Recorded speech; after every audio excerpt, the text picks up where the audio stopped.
Access to Democracy is made possible by donations from the following organizations. Thomson Reuters, a global company with expertise and insight to unravel complex situations in the areas of law, tax, compliance, government, and media. Their worldwide network of journalists and editors keep customers up to speed on relevant global events. Thomson Reuters, the Answer Company. The Division Championship Minnesota Twins are looking to go all the way to the World Series in 2024.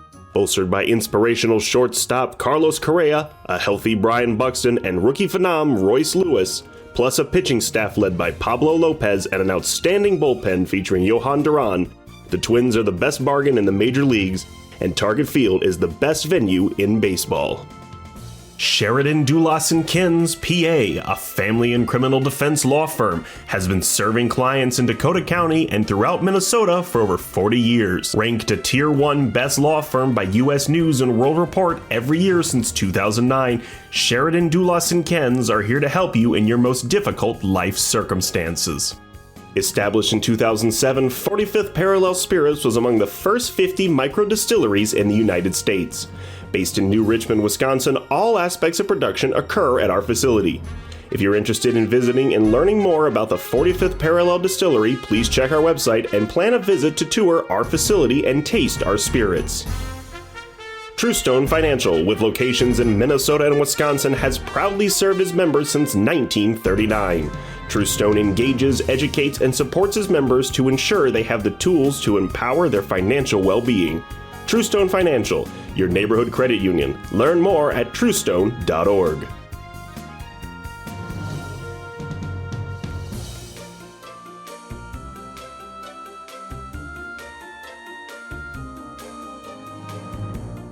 Welcome to Access to Democracy. I'm your host, Steve Francisco. Thank you for joining us for this very special episode today. It's my pleasure to welcome to our studio an old friend of mine, actually a former work colleague of mine, Jon Pratt, who is now the co-chair of the Philanthropy Project. And I should tell our viewers, in the interest of full disclosure, I worked with Jon at the Minnesota Council of Nonprofits, which Jon co-founded with our good friend Marcia Avner way back when. And I was there, I believe it was from 2006 to 2011. Wonderful experience working with you, Jon, and all of the folks at MCN. So thank you for being our guest today. Oh, gladly. So tell us, you've had a very long and extensive career working in the nonprofit sector and in philanthropy, and you were one of the co-founders, as I mentioned, of the Council of Nonprofits. You are now the co-chair of the Philanthropy Project. Who is your other co-chair, first of all? Is it Jan Masaoka? And she was my former counterpart. She was CEO of the California Association of Nonprofits. So Philanthropy Project is a national effort and has law professors, activists, people who care about nonprofits joining together. And the work they do. And I should tell our viewers, you know, you really have had quite a remarkable career. You have not just led nonprofit organizations like MCN, but you've really been a person who's devoted a lot of thought to how these organizations operate, and more importantly, what does the future look like for them? So tell us a little bit, tell our viewers, what is the Philanthropy Project and why was this organization created? Well, its main concern is actually Minnesota is a great state for nonprofits, of course, and the U.S. is really the leading country for philanthropy and charitable activity. So we have lots of generous donors, that's the good thing, that people care about this country, they care about one another, and the world needs more of what these organizations do. So how do we help them succeed? We want them to succeed in whatever their charitable mission is. Part of the issue we're looking at in the Philanthropy Project is $1.5 trillion. Trillion with a T. Yes, is socked away in bank accounts that are intended to benefit the community, but are sort of not as active as they should be. And that money should really get into the community rather than just sitting and being managed and generating fees. That's a pretty hefty bank account, if I may say. It is. At one point, I mean, that's a staggering amount of money.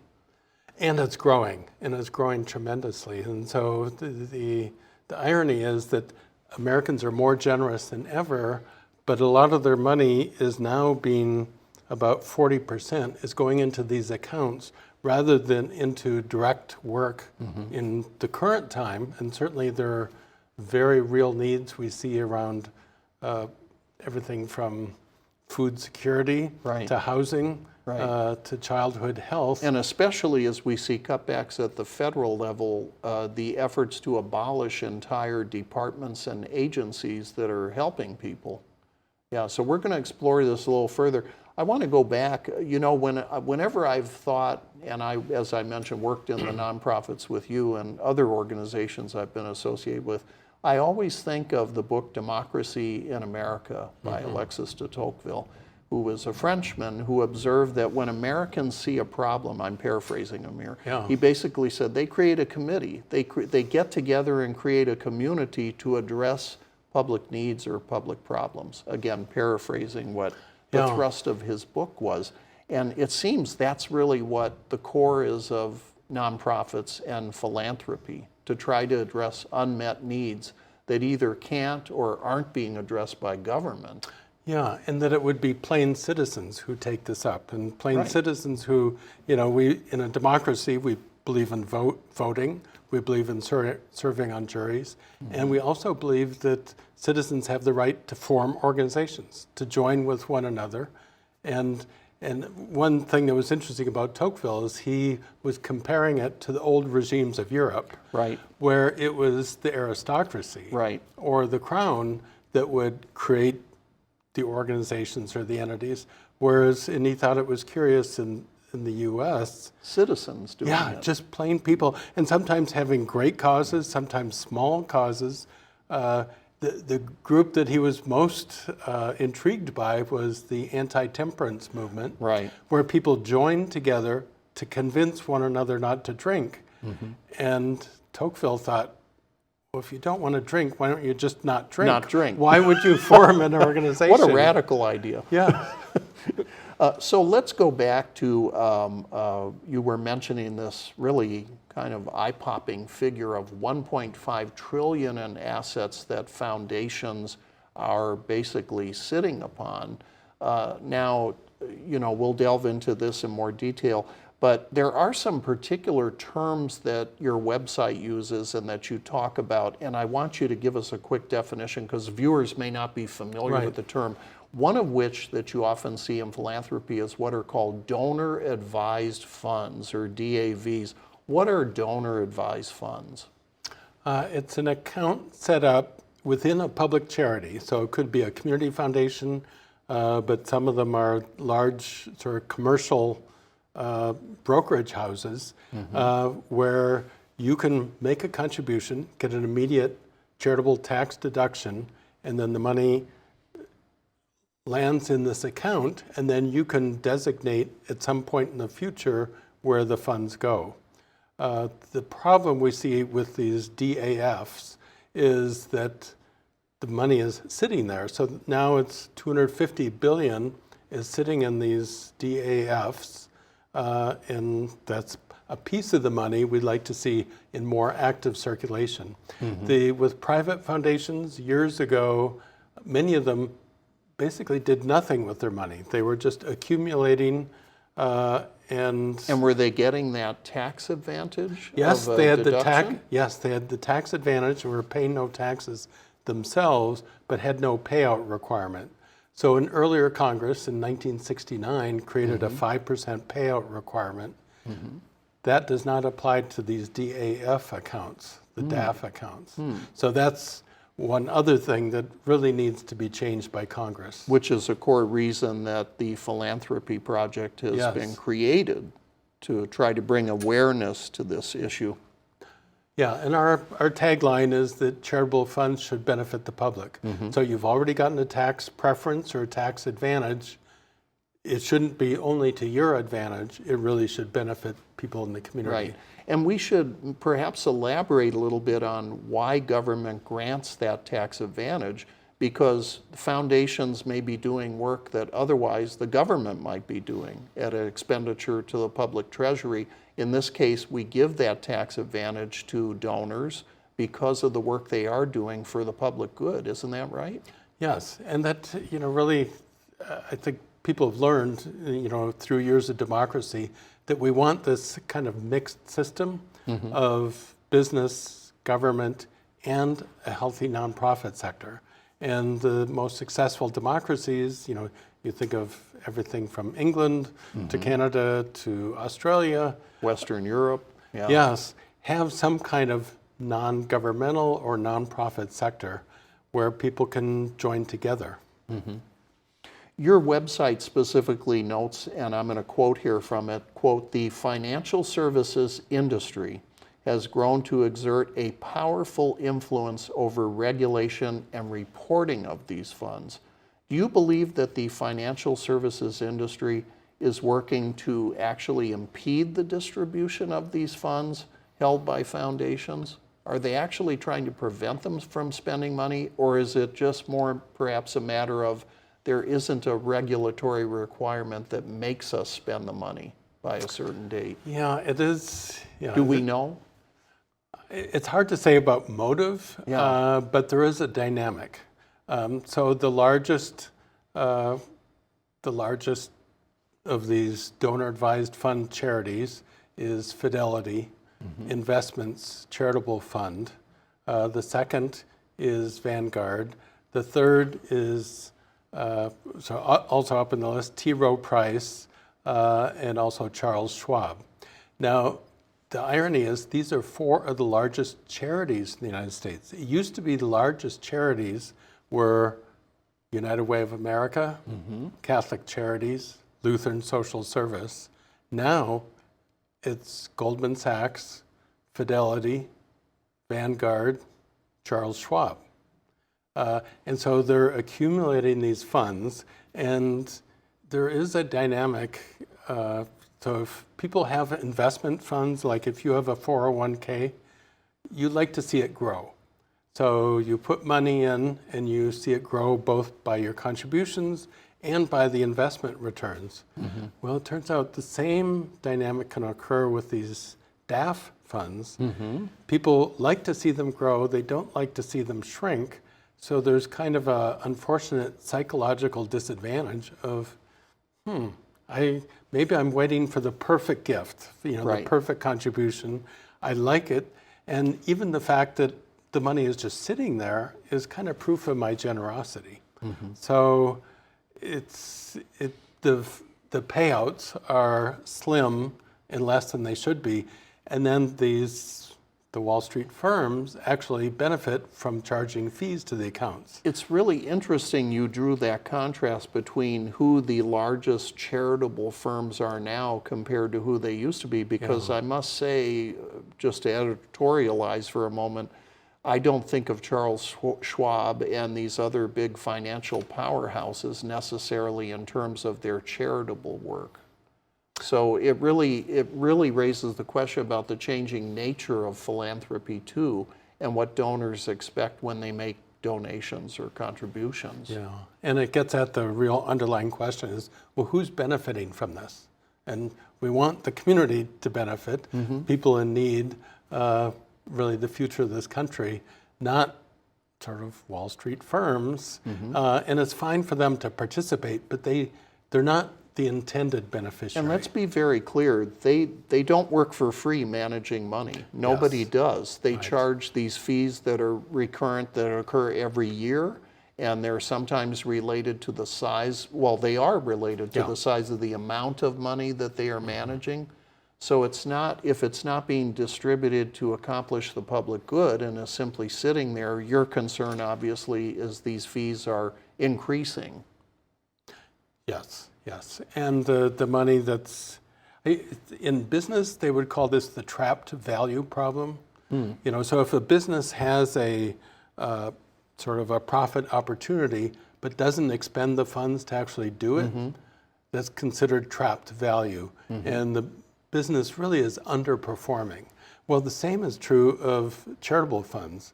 So if you have funds that are already devoted, have already gotten a tax incentive, but they're sitting there, your value is not achieving its potential.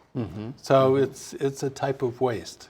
So we've sort of outlined the contours of the problem, if you will, what you see as the problem. And let's talk about the Philanthropy Project has 4 policy efforts, 4 areas that you're focusing on. Could you say something about that, Jon? What are these 4 areas? And I'll just lead off. One of them was adjusting the timing of tax deductions for transfers to donor-advised funds to be aligned with when the funds are in active charitable use.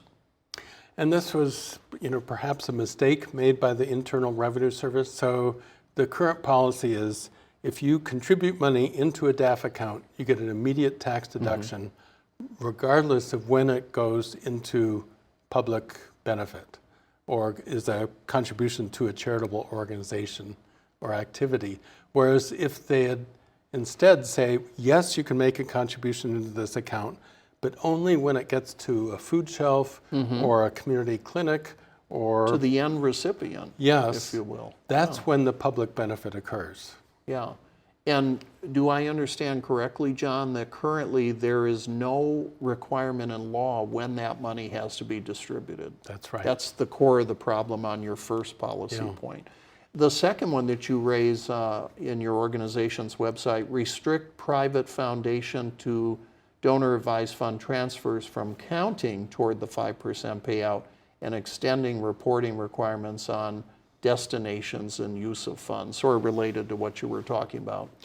Yeah, and this is, so private foundations do have the 5% payout requirement. Oh, okay, yeah.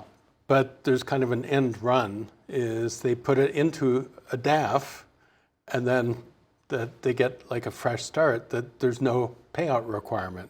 So they're storing another, so it's one account creating another account. There's no tax reason for doing it. There's no real reason other than it gets you out of the 5% payout requirement. For private foundations. Yes. Yes. And then it also, with the DAF accounts, you can't see where the money goes. So private foundations, you actually see a list of, oh, this is where, say, the McKnight Foundation, which is the large foundation here in Minnesota, you can see which organizations it supported, how much money, and what the purpose of the funds were. The DAFs are like a black box. You can't see where the money goes. No transparency. No. So the DAF sponsor reports it, but if it goes to, say, Fidelity, it's a list that's actually 2,000 pages long. So there's no way, you can't tell which money went where. So how do you know that when they do distribute funds that it actually went to a charitable purpose? Well, is that part of the problem here? It is part of the problem. No. Now they're supposed to only give it to proper charitable purposes, but one of the growing uses of funds coming from DAFs is going to other DAFs. Yeah. So this is even, sort of the money moving around but not benefiting the public. That's the problem. The third point in your public policy focus is closing loopholes on the definition of what gets included in what are called qualified distributions to meet payout requirements by private foundations. Say a word about that. Right. So Congress and tell people what are qualified distributions. Yeah. It's, well, you would think if the foundation has a 5% payout requirement, that's money that goes to these charitable purposes in the community. Qualifying distributions says, well, anything you spend on your own salaries, on your own office, on your own travel, on your own consultants, other things, if it helps your grant making, that counts toward the 5%. So 5% isn't actually 5%, it may be 3%. And so, I mean, one criticism, and maybe it's not always fair, but foundations do tend to have very generous compensation. Right. They tend to have very nice offices, and they tend to have a lot of meetings. And the larger the foundation, the higher the compensation tends to be simply on scale because they're bigger organizations. But I've always heard this argument too that nonprofits, when people raise that point, that nonprofits, and I would assume foundations as well, you want to be able to retain the most qualified, talented people to run these large organizations. I mean, foundations that are managing, you know, millions or tens of millions or even hundreds of millions in assets. You need people with particular expertise to do that. But you're raising the possibility that even in those cases, some of the compensation is possibly excessive. Yes, and it's important to guard against self-dealing. And this is the case where actually we have a local foundation, the Manitou Fund, where the three trustees, the founder, Donald McNeely, set up the foundation to pay no salary to trustees and to be really benefit the poor and sick and other people in the community. Once a new group of three trustees, three of his children, got control, they changed the bylaws. His children? Yes, started paying themselves over $300,000 a year, and then hired their spouses also to work for the foundation. And then all three live basically on the Pacific Ocean in California. So it's a Minnesota foundation that has over $1 billion. And you would think this would be good news for the state of Minnesota. Right. But unfortunately, once this group got control, it changed completely. They closed a nature center that they control. Most of their money goes to California arts and film organizations or tennis organizations that they themselves are involved in, or a school in Switzerland where their daughter goes to school. What you mentioned, a key phrase there earlier about prohibition on self-dealing, this would seem to violate the letter and the spirit of that prohibition, doesn't it? There are parts of it that is definitely in the gray area. They can do this kind of trustee compensation, although I would say often it's discouraged. And why?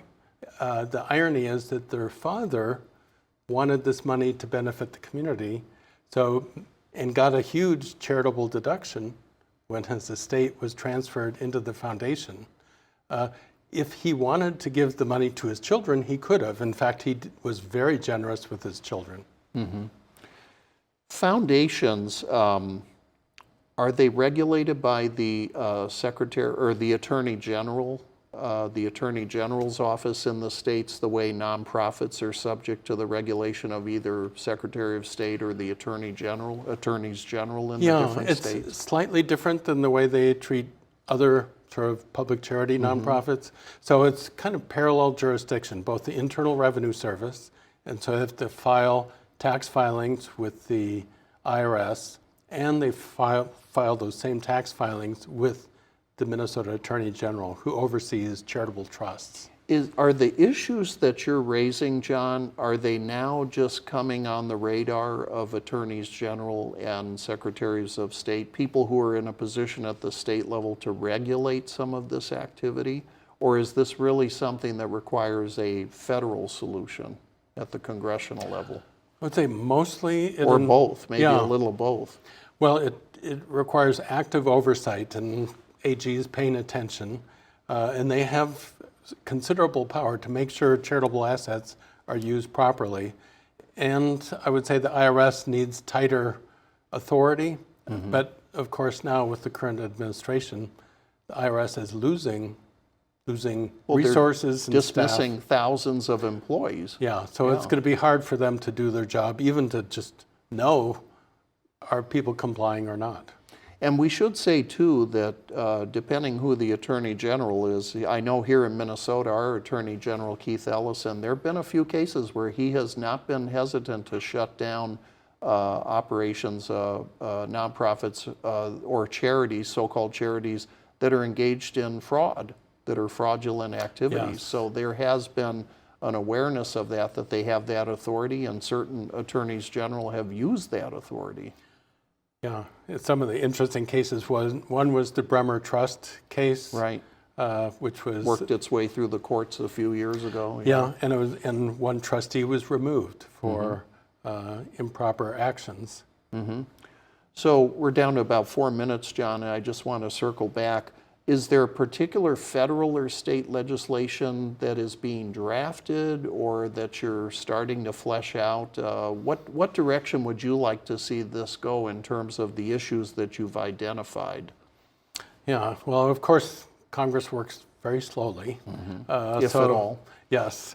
So there was legislation proposed 3 years ago, which was called the ACE Act, which was accelerating charitable expenditures. And it did not get a lot of support. And I would say this is the case where there's kind of this wrestling match, including involving the financial services industry. So there are a lot of people who don't want to see change. The interesting thing is there are some proposed changes to the DAF regulations. 95% of the comments to these regulations were against it, and they came from wealth advisors. And wealth advisors make part of their revenue on assets that they manage, including that sit in charitable accounts. So the wealth advisors are not the intended beneficiaries of these charitable funds, but they're actually now one of the largest beneficiaries. So the regulations would have made it called these disqualified persons, kept them from sort of being compensated using the charitable funds, but it's hard to see that happening. So that addresses the side of the equation about who is perhaps in opposition or hostile to the types of reforms that the Philanthropy Project would like to see.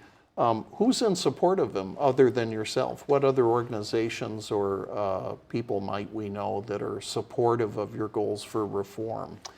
Yeah, I would say it is, everything from the California Association of Nonprofits to Minnesota Council of Nonprofits. There's Philanthropy Northwest, which is an association of foundations.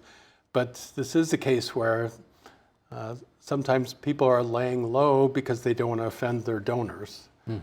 So it is a case where it really needs long-term education of the public and of the people who care about nonprofits to understand, now this is important to maintain public trust. People need to know that the funds are being properly used. And I was going to say that it would strike me that if people don't have confidence that funds are being properly used, they will become reluctant to make donations. Yeah, That's the big problem, isn't it? Potentially. It is. And I've spent time in Eastern Europe and talking with nonprofits there, but often the response would be when they're fundraising, they say, why should I give $1 to you? Because that dollar will just go in your pocket. Right. And so the lack of public trust, we need a healthy sort of charitable giving environment. And that requires to know someone is watching and that the people who have the money have to follow the rules. And it would strike me that given the time that we are living through with this wholesale realignment of the federal government, the dismantling of agencies, including those that address urgent human needs for shelter, housing, food, health care, et cetera, that the work of the nonprofit sector and philanthropy and foundations is, you could make the arguments, perhaps more important than ever in our history, given what we're going through right now. Yeah. Jon Pratt, co-chair of the Philanthropy Project, thank you for being our guest on Access to Democracy. It's great to see you again. Gladly. And coming on our program to explain the purpose of the Philanthropy Project and raising awareness about these very important issues. Thank you for being our guest today, and come back again. Thank you, Steve.